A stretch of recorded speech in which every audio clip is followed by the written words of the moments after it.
बोले श्री प्राणनाथ प्यारे की जय। श्री सद्गुरु महाराज की जय। चिदादित्यं किशोरांगं परे धाम्नि विराजितं स्वरूप सचिदानंद निर्विकारं सनातनं बंदो सद्गुरु चरण को करो सुप्रेम प्रणाम। अशुभ हरण मंगल करण धनी देव चंद्र जी नाम। श्री प्राणनाथ सतगुरु परम विनय करो प्रणाम। उघरे विकट कपाट सुमरन जिनके नाम। श्री राम रतन सतगुरु मेरे काटो सकल कलेश। चरणों में करो वंदना हृदय करो परवेश। श्री प्राणनाथ निज मूलपति श्री मेहराज शुभ नाम। तेज कुंवर श्यामा युगल को पल पल करो प्रणाम। पल पल करो प्रणाम। धामधनी के लाडले व आत्म संबंधी प्यारे सुंदर साथ जी, आप सबके चरणों में मेरा कोटि कोटि प्रणाम। प्यारे सुंदर साथ जी, हमारा प्रसंग चल रहा है बेहद भूमि। और बेहद भूमि के अंदर भी हमारा प्रसंग कहाँ आ गया है? सबलिक ब्रह्म के अंदर। तो सबलिक ब्रह्म के सूक्ष्म में देखा हमने चिदानंद लहरी है जिसका वर्णन हो चुका है। सबलिक के कारणपाद में अखंड गोलोक धाम है। तो उस गोलोक धाम की जो लीलाएं हैं और धाम वर्णन है उनका भी वर्णन हो चुका है। और अब देखते हैं सबलिक ब्रह्म के महाकारण में जो अखंड रास लीला है जिसको नित्य वृंदावन कहा, उसकी धाम लीला उनका भी वर्णन हो चुका है। अब इस महाकारण पाद से आगे आता है सबलिक ब्रह्म का निर्मल चित्त।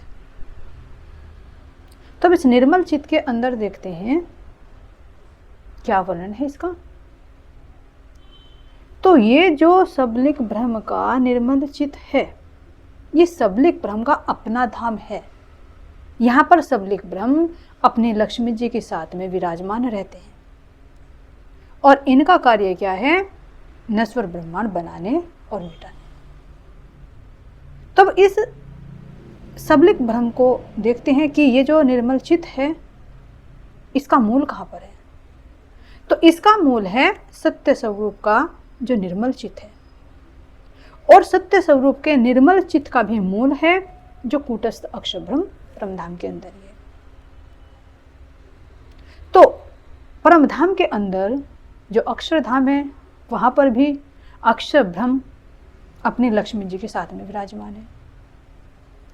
फिर उसका जो प्रतिबिंब पड़ता है सत्य स्वरूप के निर्मल चित्त के अंदर पड़ता है।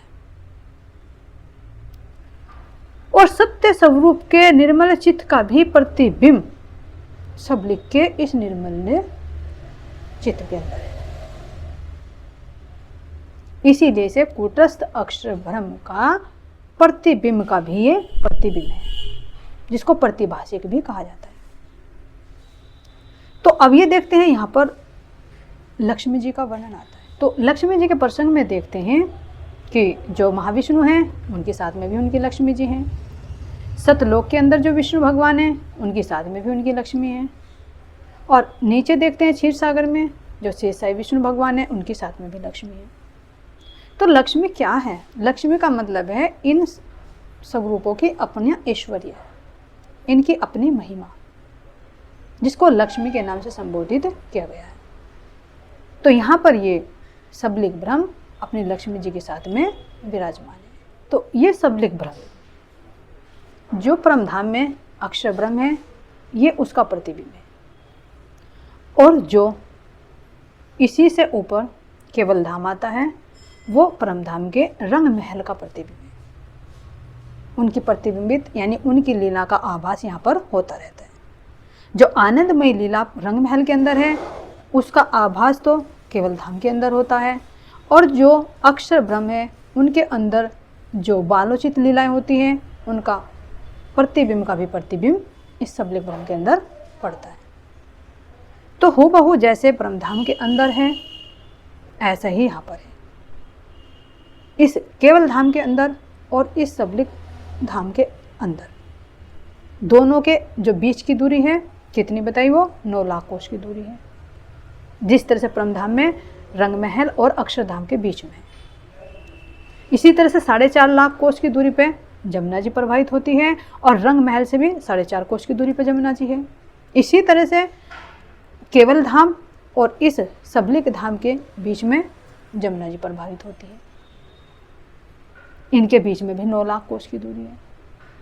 और इसी तरह से जैसे हमारा रंग महल है वो पूर्व की तरफ को मुख है, पूर्वाभिमुख है, तो इसी तरह से ये जो सबलिक धाम है इसका मुख भी पश्चिमामुख है, यानी पश्चिम की तरफ को इनका मुख है।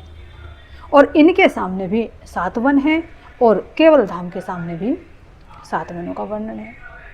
जिस प्रकार परम धाम के अंदर अक्षर ब्रह्म नित्य प्रति रंग महल में श्री राज महाराज जी के दर्शनार्थ जाते हैं, इसी तरह से सबलिक ब्रह्म भी नित्य प्रति केवल ब्रह्म के दर्शनार्थ जाते हैं। तो इनके भी 2 व्रति हैं, एक से ये केवल ब्रह्म के दर्शन करके वापस आते हैं और दूसरी दृष्टि से ये संसार की रचना करते हैं।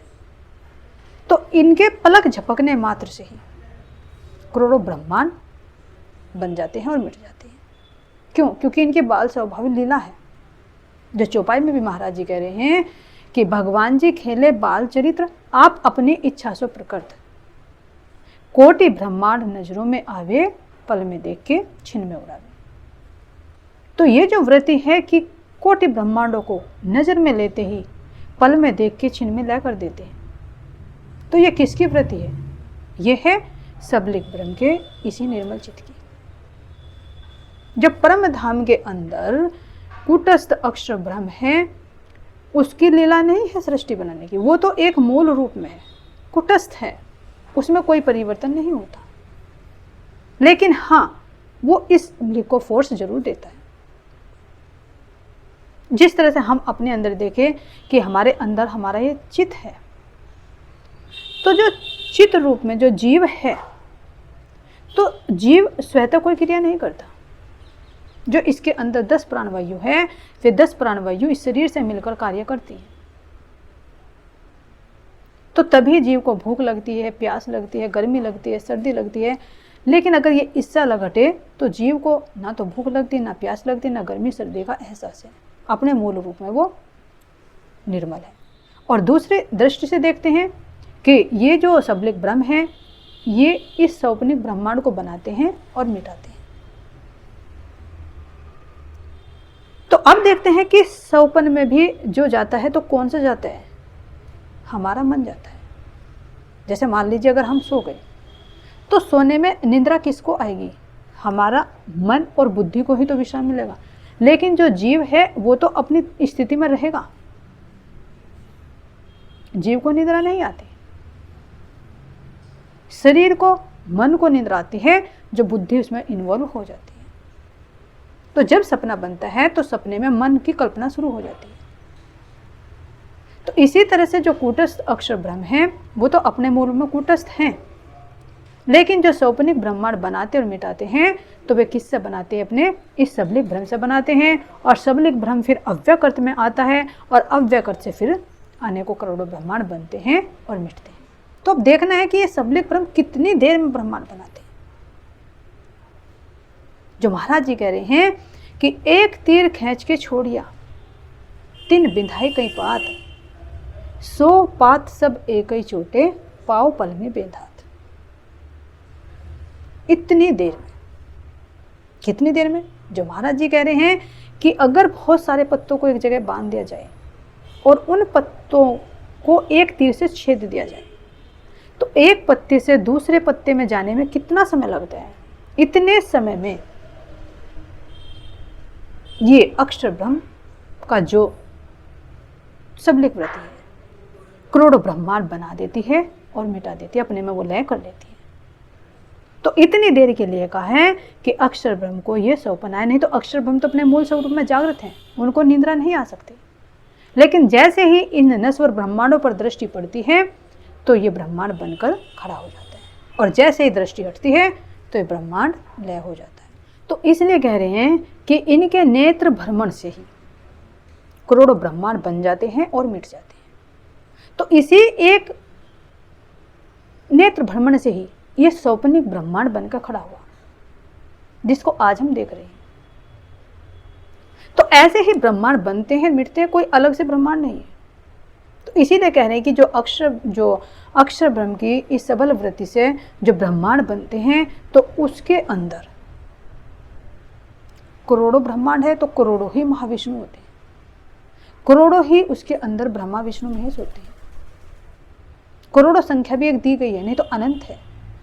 तो अनंत ब्रह्मांड, अनंत महाविष्णु, अनंत त्रिदेवा, अनंत पैगंबर, देवी देवता, तीर्थकर, भगवती, भवानी, और जितने भी महाराज जी कह रहे हैं कि दानव हुए, मानव हुए, या फिर जड़ और चेतन, जितनी भी चीज़ें होती हैं सब ये इस ब्रह्मांड के अंदर आ जाती हैं। तो ये सब अपनी अपनी योनियों को भोग कर जो जड़ और चेतन बनते हैं जीव, या फिर जितने अवतार यहाँ पर होते हैं, या देवी देवता होते हैं, पैगंबर हैं, तीर्थकर है, सब अपना अपना रोल अदा करके फिर उसी मूल में जाकर समाहित हो जाते हैं। तो ऐसे ब्रह्मांड बनते हैं और मिटते हैं। तो कितनी देर में, जो महाराज जी कह रहे हैं कि इस खेल को अगर यहाँ की दृष्टि से देखते हैं तो बहुत विशाल लगता है, जिसको भवसागर की उपमा दी गई। लेकिन अगर मूल की दृष्टि से देखते हैं तो महाराज जी कह रहे हैं कि ये एक ऐसा है कि जैसे कि खसखस के दाने में ब्रह्मांड हमें दिखा दिया। कितना छोटा होता है खसखस का दाना, उस खसखस के दाने में हमें ये 14 लोक ब्रह्मांड दिखा दिए। जैसे यहाँ पर कहे कि अगर कोई एक ओस की एक बूंद है तो उस बूंद के अंदर इतना बड़ा सूर्य जो पृथ्वी से भी कई गुना बड़ा है, तो वो एक छोटी सी ओस की बूंद के अंदर दिखाई देता है, जबकि वो समा नहीं सकता। तो इसी तरह से उस खसखस के दाने के समान उसमें ये पूरी सृष्टि दिखाई, जिसको महाराज जी कीर्तन ग्रंथ में भी वर्णन करते हैं। प्रकरण नंबर 2 में कह रहे हैं महाराज जी कि बिंद में सिंध समाया रे साधो, बिंद में सिंध समाया, त्रिगुण स्वरूप खोजत भय विस्मय, पर अलख ना जाए लखाया। देखिए महाराज जी क्या कह रहे हैं कि इस बिंदु रूपी माया के अंदर वो सिंधु रूपी परमात्मा समाया हुआ प्रतीत होता है। जैसे अभी कहे कि एक बूंद के अंदर अगर हम देखते हैं तो उसके अंदर देखते हैं तो सूर्य का प्रतिबिंब पड़ता है, तो ऐसा लगता है मानो उसके अंदर वो पूरा का पूरा सूर्य हमें दिखाई दे रहा हो। तो इसी तरह से महाराज जी कह रहे हैं कि ये जो सृष्टि है, जो माया है, क्या है? बिंदु रूप है। तो इस बिंदु रूपी माया के अंदर वो सिंधु, सिंधु मतलब विशाल व्यापक परमात्मा समाया हुआ प्रतीत होते हैं। लेकिन क्या कह रहे हैं? त्रिगुण स्वरूप खोजत भय विस्मय, पर अलख न जाए लखाया। जो त्रिगुण है, ब्रह्मा विष्णु महेश है, तो उन्होंने इसमें खोज की, लेकिन वो परमात्मा नहीं प्राप्त हुई। क्यों? क्योंकि इसके अंदर तो आदि नारायण की सत्ता है, परमात्मा नहीं है। तो त्रिगुण तो आदि नारायण का भी पार नहीं पा सकते, क्योंकि सौपन की बुद्धि जो है। लेकिन फिर भी क्या कह रहे हैं कि ये जो चेतन दिखाई देता है, सत्ता दिखाई देती है, तो ये सब किसकी है? आदि नारायण की सत्ता इसके अंदर व्याप्त है। और आदि नारायण अव्यकृत से बनते हैं और अव्यकृत सबलिक से बनता है, और सबलिक के अंदर जो चेतन आती है वो सत्य स्वरूप के अंदर से आती है, और सत्य स्वरूप के अंदर कूटस्थ अक्षर ब्रह्म से आती है। तो इस तरह से ये सृष्टि का निर्माण होता है। तो महाराज जी कह रहे हैं कि वेद अगम कहे उल्टे फिरे, नेत नेत कर गाया, खबर न पड़ी बिंद उपजा कहाँ थे, ताथे नाम निगम धराया। तो महाराज जी क्या कह रहे हैं कि वेदों उपनिषदों में जब परमात्मा की खोज की, लेकिन खोज करते करते कहाँ महाशून्य तक पहुँचे, तो उन्होंने कह दिया कि न इति, यानी उसका कोई अंत नहीं है, यह परमात्मा नहीं है, यह परमात्मा नहीं है, परमात्मा इससे आगे है। तो जब वेद उल्टे फिरे तो उन्होंने कह दिया कि वो परमात्मा अगम है और निगम, यानी उस तक हमारी पहुंच नहीं है। और फिर वहाँ से क्या कह रहे हैं, खबर ना पड़ी बिंद उपजा कहाँ से। ये जो बिंदु रूपी माया है, इसकी उत्पत्ति कहाँ से हुई है, इसकी खबर नहीं पड़ी, क्योंकि इसका मूल तो बेहद में है। तो जब निराकार को पार करके बेहद में नहीं पहुंच सके, तो इस बिंदु रूपी माया का मूल कहाँ से पता चलता। तो इसीलिए कह रहे हैं कि खबर ना पड़ी बिंद उपजा कहाँ थे, ताथे नाम निगम धराया। आखिर में शून्य निराकार से वापस लौट कर क्या कह दिया कि वो तो निगम है, अगम है, अगोचर है, जो दृष्टि में नहीं आता। तो इस तरह से महाराज जी कह रहे हैं कि ये जो सृष्टि बनती है, ये सब नारायण की सत्ता से चलायमान होती है, लेकिन इसका मूल जो है, इसके मूल की खबर किसी को नहीं पड़ती। तारतम्य ज्ञान से ही ये सब संभव हो सका है। तो ऐसे सबलिक ब्रह्म की ये अपनी पावर है, अपना सामर्थ्य है कि वो नेत्र भ्रमण से ही करोड़ों ब्रह्मांड बना देते हैं और फिर उसको वे समाहित भी कर लेते हैं। अनगिनत देवी देवता, भगवती, भवानी, काली, तीर्थकर, अवतार, दानव मानव या चार खानों के जीव, तो सब इस सृष्टि के अंदर ही मौजूद होते हैं और इसके अंदर सब चीज़ जितनी भी होती है, सब नारायण की चेतना से ही ये चलायमान होती है। तो जब तक सृष्टि रहती है, इस सृष्टि के अंदर ये सब चलायमान होते हैं, सब चेतन दिखाई देते हैं, लेकिन जब इस सृष्टि का लय कर लिया जाता है तो सभी अपने मूल में जाकर समाहित हो जाते हैं। तो यहाँ प्रसंग आ रहा है कि जो महाराज जी कह रहे हैं कि चार खाने और जड़ और चेतन, तो जो इस संसार में भी उत्पत्ति का वर्णन आता है, तो वो उत्पत्ति कौन सी। तो उत्पत्ति के प्रसंग में दो भाव आते हैं। एक तो कहा है कि चार खानों से उत्पत्ति, और एक का वर्णन आता है कि तीन तरह की सृष्टि बनती है, जिसको शास्त्रों में वर्णन किया गया है। एक होती है मेहदी, एक होती है मानसिक, और तीसरी होती है मैथुनी। तो मेहदी कौन सी होती है, यानी जो संकल्प से होती है।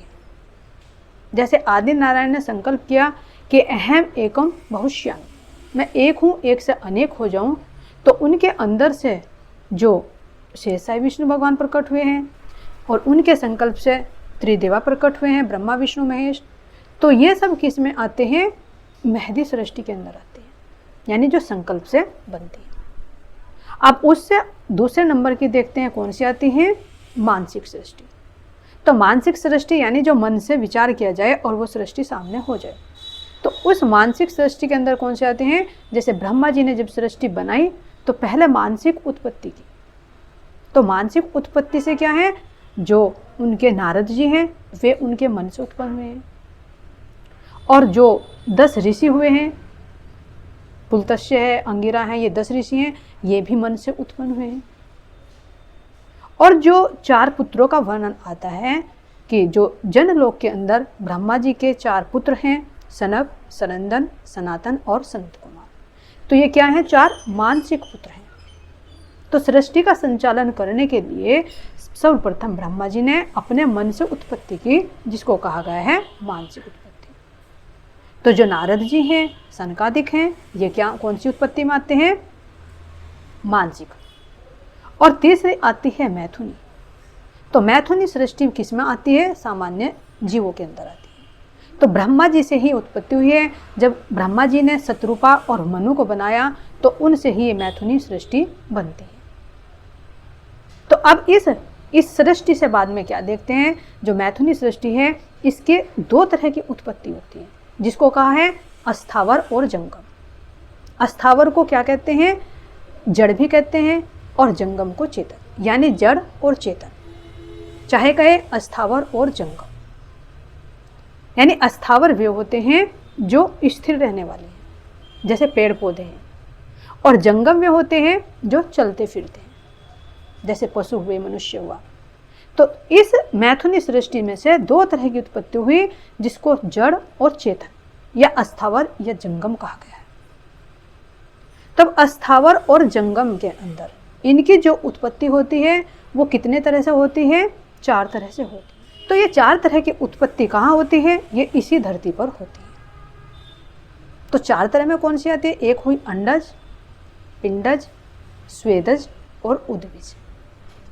तो अंडज से जो उत्पत्ति होती है, यानी जो जीव अंडे देते हैं और अंडे से फिर बच्चा निकलता है, जैसे सांप हुआ, मुर्गी हुई, कबूतर हुआ, तो ये जो जीव हैं ये जो अंडे देते हैं, अंडे से बच्चा निकलता है, तो इस उत्पत्ति को क्या कहा जाता है? अंडज।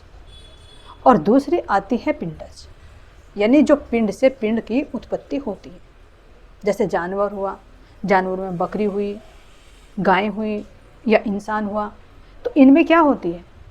पिंड से पिंड की उत्पत्ति, तो इसको क्या बोलते हैं? पिंडज। अब तीसरी आती है स्वेदज। स्वेदज में ये उत्पत्ति होती है जो पसीने से उत्पत्ति होती है। इसमें जैसे जुएं हो गई, खटमल हो गया, पिस्सू हो गए, तो ये क्या होते हैं? ये पसीने के अंदर ही जब गंदगी होती है तो उसके अंदर उसके रहने का वो हो जाता है, तो उसमें वो जीव प्रवेश कर जाता है, तो इसको कहते हैं स्वेदज। और चौथे नंबर की आती है उद्भिज। उद्भिज में वो आती है कि जो स्वतः ही जमीन के अंदर से प्रकट होती है, जिसके अंदर पेड़ पौधे, वनस्पति, ये चीज़ आएंगी। तो ये दोनों तरह से मिलाकर क्या होती हैं? जो 4 तरह की उत्पत्ति है, जिसको 4 खानों की उत्पत्ति बोला है। तो 4 खानों की उत्पत्ति में जड़ और चेतन दोनों आ जाते हैं।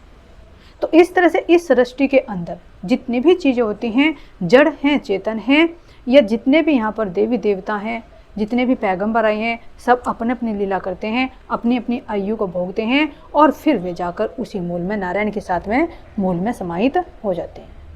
तो ऐसी अनंत करोड़ों ब्रह्मांड ये सबलिक ब्रह्म अपने नेत्र भ्रमण से ही बनाते हैं और फिर उसको अपने अंदर ही लय कर लेते हैं। तो ये सारा कार्य किसका है? इसी सबलिक ब्रह्म के निर्मल चित्त का है, क्योंकि इसकी वृत्ति कौन सी है? नश्वर ब्रह्मांड को बनाना और मिटाना, जिसको बालोचित लीला कहा जाता है। अब इसी स्थान पर बहिष्ठ का भी वर्णन आता है। ये हमारी कौन सी बहिष्ठ है? अगर नीचे से काउंट करेंगे तो ये 6 नंबर की बहिष्ठ है, और अगर ऊपर से काउंट करते हैं तो ये 3 नंबर की बहिष्ठ है, जो महाराज जी भी खुलासा ग्रंथ के अंदर कह रहे हैं। 3 भिष्ट हाल 4 का ब्यौरा, 1 मलकुती भिष्ट, 2 भिष्ट अव्वल लैल की, चौथे महमद आई। तो जो बहिष्ठें हैं जिनका कुरान में वर्णन है, पहली बहिष्ठें हैं, उनके वर्णन में जो महाराज जी कह रहे हैं कि ये 4थे नंबर की बहिष्ठ आती है। एक ब्रज की हुई और रास की हुई, और तीसरी कौन सी हुई है? मलकुती बहिष्ठ। और चौथी कौन सी हुई है? चौथी महमद आयजीत। तो ये 4थे नंबर की, यानी अलग अलग करके देखते हैं कि कुरान के अनुसार 4 बहिष्ठें हैं, और जो 4 नई बहिष्ठें हैं उनके अनुसार देखते हैं तो ये 4थी बहिष्ठ है। तो इसलिए इसको महमदी बहिष्ठ भी कहा गया है, क्योंकि यहाँ पर मोहम्मद साहब के अनुयायी पहुँचते हैं। अब मोहम्मद साहब के अनुयायी खाली ये नहीं कि मुसलमान ही के पहुँचेंगे यहाँ पर, नहीं, जो वेद और कतेब दोनों को जानेंगे तो वे ही साधक इस बहिष्ठ के अंदर प्रवेश करेंगे। तो तृतीय श्याम स्वरूप का नाम भी आता है यहाँ पर कि तृतीय कृष्ण का ये मुक्ति धाम है। तो अब देखना है तृतीय कृष्ण कौन से है। तो ये तृतीय कृष्ण का स्वरूप कौन सा है? जैसे अब देखते हैं मूल से ही कि जब ये सृष्टि बनाई तो राज्य महाराज जी यहाँ पर हम आत्माओं के लिए कितनी बार आए? 5 बार। तो पहले किस रूप में आए? बाल रूप में, ब्रज के अंदर जो बाल लीलाएं की। दूसरे रूप में कौन से में आए? रास के रूप में, जो योग माया के अंदर रास लीला की। अब उसी रास को खेलकर क्या कह रहे हैं कि रास खेलकर आए बरारब श्याम। तो जिन स्वरूपों ने, जिस आवेश शक्ति ने रास में लीलाएं की, वही आवेश शक्ति तो अक्षर ब्रह्म के अंदर से होकर मोहम्मद साहब के अंदर प्रवेश किया। तभी तो कहा कि रास खेलकर आए बरारब श्याम, यानी वे रास खेलकर फिर अरब देश में मोहम्मद साहब के रूप में आए, जिनको श्याम स्वरूप कहा। तो अब ये देखते हैं कि ये मोहम्मद साहब कौन से रूप हैं? तृतीय स्वरूप ही तो बने। पहला स्वरूप हुआ ब्रज का, दूसरा स्वरूप हुआ रास का, और तीसरा हुआ मोहम्मद साहब का। फिर चौथे रूप में किसके अंदर आए? सतगुरु देवचंद जी महाराज जी के अंदर आए, तो वो चौथा स्वरूप हुआ। और 5वें रूप में महामती श्री प्राणनाथ जी के अंदर, श्री महाराज जी के तन में वो शक्ति विराजमान हुई। तो ये 5 स्वरूपों में आकर राज्य महाराज जी ने यहाँ पर लीला की। तो ये राज्य महाराज जी के ही 5 स्वरूप हैं, ये श्री कृष्ण जी के ही 5 स्वरूप हैं। तो इस कैटेगरी के हिसाब से देखते हैं कि पहला स्वरूप ब्रज का है, तो इनकी पहली बहिष्ठ बनी। कौन सी बनी? ब्रज की बहिष्ठ, जो सबलिक के कारण है। तो अगर इसको तृतीय स्वरूप, तृतीय कृष्ण का मुक्ति धाम बोलते हैं, सबलिक के निर्मल चित्त को, तो अब अगर इसी भाषा से हम समझते हैं तो श्री कृष्ण जी का, राज्य महाराज जी का जो पहला स्वरूप है वो ब्रज का है, तो इसलिए पहले स्वरूप की बहिष्ठ कौन सी बनी? सबलिक के कारण के अंदर। फिर दूसरा स्वरूप कौन सा हुआ? रास का, तो वो बहिष्ठ कौन सी बनी? सबलिक के महाकारण के अंदर। तो ये श्याम का कौन सा स्वरूप बना? दूसरा स्वरूप। फिर तीसरी बार किसके रूप में आए? मोहम्मद साहब के रूप में, तो वो तृतीय कृष्ण बने। तो इसीलिए उनका मुक्ति धाम इस सबलिक ब्रह्म के ही निर्मल चित्त के अंदर चला गया। और फिर चौथा देखते हैं, जो चौथे स्वरूप में आए तो 2 बहिष्ठ मेन हैं, सर्वश्रेष्ठ हैं। तो जिसको कहा है कि एक तो ईश्वर श्रेष्ठियों की बहिष्ठ है और एक किसकी है?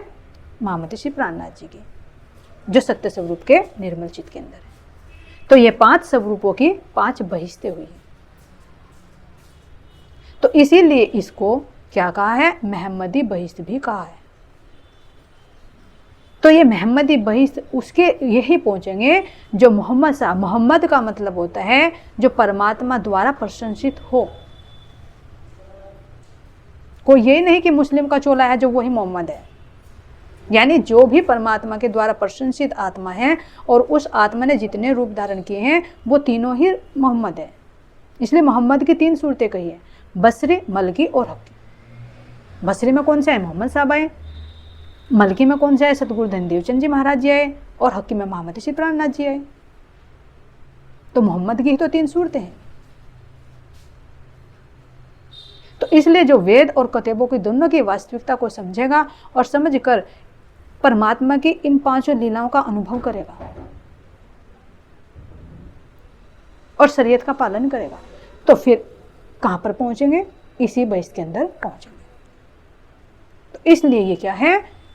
तृतीय कृष्ण का मुक्ति धाम भी है, जिसको कुरान की भाषा में महम्मदी बहिष्ठ कहा है, और वेद कतेबों की भाषा से, तारतम वाणी की भाषा से तृतीय कृष्ण का मुक्ति धाम कहा है। तो ये सबलिक ब्रह्म का वर्णन है। तो ये सबलिक ब्रह्म के निर्मल चित्त के अपना धाम है, अपनी लीलाएं हैं, और यहाँ पर मुक्ति स्थान है। इससे ऊपर आता है केवल धाम, जिसके अंदर केवल ब्रह्म अपनी अर्धांगिनी योग माया सहित विराजमान है, जहाँ पर आनंददायी रास लीला हुई थी, और यहाँ पर हमेशा ही रंग महल की आनंद लीला का प्रतिभास होता रहता है। इस सबलिक के अंदर अक्सर के लीला का आभास होता रहता है, तो केवल ब्रह्म के अंदर आनंद अंश का भाव होता रहता है।